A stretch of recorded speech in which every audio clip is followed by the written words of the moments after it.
UPPL दोलोआ मोनब्रै बियाबावबो देरहाजोबगोन रोखा।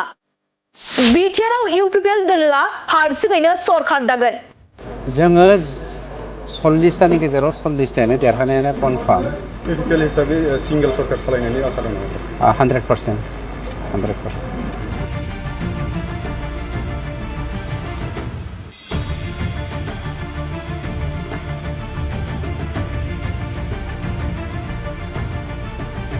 UPPL दोलोआ 14 नं चिरां दुवारावनो बांसिन जौखोन्दो मोननानै देरहासार जागोन। बे बाथ्राखौनो बुंदों बिटिआरनि मावफुं सोद्रोमा रनजित बसुमतारी बिथाङा। नंगौ, मावफुं सोद्रोमा बिथां रनजित बसुमतारीया खौरांगिरिनि गेजेरजों माखासे बाथ्रा फोरमायनायखौ नुनो मोननाय जादों। बिथाङा बुंथिदों दि जानो गोनां बिसायख'थियाव मोनब्रै बियाबावबो जों देरहागोना रोखा जाबाय। बेफोरनि गेजेराव मोननैसोल' बियाबाव एसे गोनो गोथो दं आरो बेखौबो जों गोख्रैनो मावफुंना लागोन। अब्लाबो जों मोनब्रै बियाबावबो देरहागोनखौ रोखा लादों होनना बाथ्रा बुंथिदों बिथां रनजित बसुमतारीया। आरोबाव बिथाङा बुंथिबावदों दि 14 नं चिरां दुवार ब्लकआव हाइकमान्डआ जायनोखि टिकेट होआ मानो पार्सेन्टेज हिसाबै UPPL दोलोआ 14 नं चिरां दुवारावनो बांसिनै जौखोन्दो मोननानै देरहासार जागोन।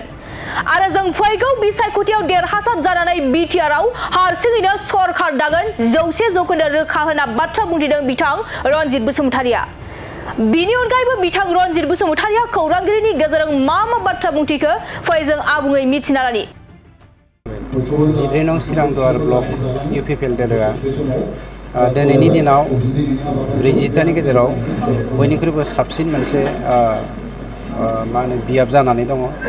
नंखायनो जोंनि इयुथफोरखौ बा जोहोलावफोरखौ लानानै बिनिख्रुइ गोख्रोंसिन मावनो हानायनि आरो गुबुन गुबुन समस्थियावबो बिनि इम्पेक्टखौ खोख्लैनो हानायनि सायाव जोङो सावरायलायनाय जादों, टेबोल टक खालामनाय जादों। गासैबो इयुथफोरा बावहाय बाहागो लादों। जोंनि थांखिया जादों 40तिनि गेजेराव 40तायानो UPPL दोलोआ देरहानांगौ आरो जोंनि बे देरहानायखौ 14 नं चिरां दुवार ब्लकनि इयुथफ्रा दैदेननांगौ। बे बेलायावनो इनकारेज होलायनानै सावरायलायनाय जादों। नोंथाङा माबायदि मोन्दांथि मोनदों दा इयुथफोरनि खामानि? ओरैनो इयुथफ्रा बहुत स्ट्रं, खिन्थु गायनाय फुनाय सम फैदों, गावबा गाव बयहाबो बिसि फिसा दङ। नंखायनो किसुमान समावहाय बिथांमोना मावनाय दांनायाव नुजाफैजोबनो हाया। थेवबो बिथांमोना लजिकेलि, इमसनेलि आरो गावनि जा प्रिन्सिपल बा जोंनि जा पार्टिनि जा कनस्टिटिउसन बेखौ संदाननानै जेब्लायबो पार्टिनि थाखायनो गोसो मोदोम जिउ होना मावबाय थादों। फैबाय थानाय बिसायख'थियाव इलेक्सन गेलेयोब्ला माबायदि पार्सेन्टेज लानानै देरहागोन बायदि आसा खालामो? जोङो 40तानि गेजेराव 40तायानो देरहानायानो कनफार्म। बेवहाय मोननैसोल' बियाबा जोंहा मोनसे एसे दाव दङ। बेखौबो जों खोब गोख्रैनो जोङो माबा खालामगोन। एसे एनैल' जों बेवहाय माने 50-50 नेक टु नेक जोंना कन्टेस्ट जागोन मोननै मोनथामसोआव। खिन्थु जोङो 40तायाव 40ताखौनो देरहागोनखौ दिनैनि दिनाव लादों।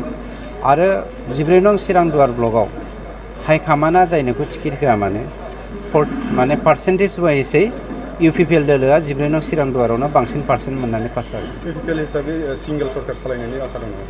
100%।